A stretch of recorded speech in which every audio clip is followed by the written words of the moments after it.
সমেশপুর আলোকিত সমাজ কর্তৃক মাদক বিরোধী মিনিবার ফুটবল টুর্নামেন্টের উদ্বোধন। গাজী মামুনের তথ্যচিত্র দেখুন বিস্তারিত। মাদকের বিরুদ্ধে ফুটবল এই স্লোগানকে ধারণ করে কুমিল্লা লালমাই উপজেলার বেরুল দক্ষিণ ইউনিয়নের সমেশপুর আলোকিত সমাজের উদ্যোগে মিনিবার ফুটবল টুর্নামেন্টের উদ্বোধন করা হয়েছে। শনিবার 20 ডিসেম্বর রাতে সমেশপুর মধ্যম পাড়ায় এই খেলার উদ্বোধন করা হয়। খেলাটি উদ্বোধন করেন জামাত ইসলামের কেন্দ্রীয় মজলিসের শূরা সদস্য ও কুমিল্লা 10 আসনে জামাত মনোনীত এমপি প্রার্থী মাওলানা মোহাম্মদ ইয়াসিন আরাফাত।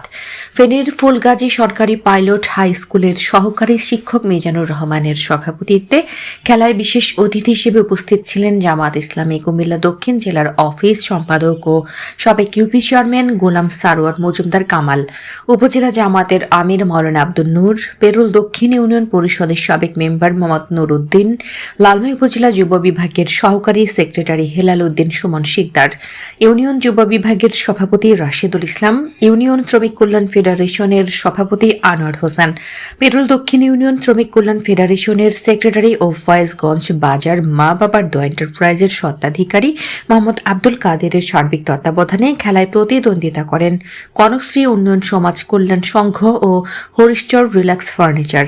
খেলায় টাইব্রেকারে বিজয় হয় হরিশচর রিল্যাক্স ফার্নিচার।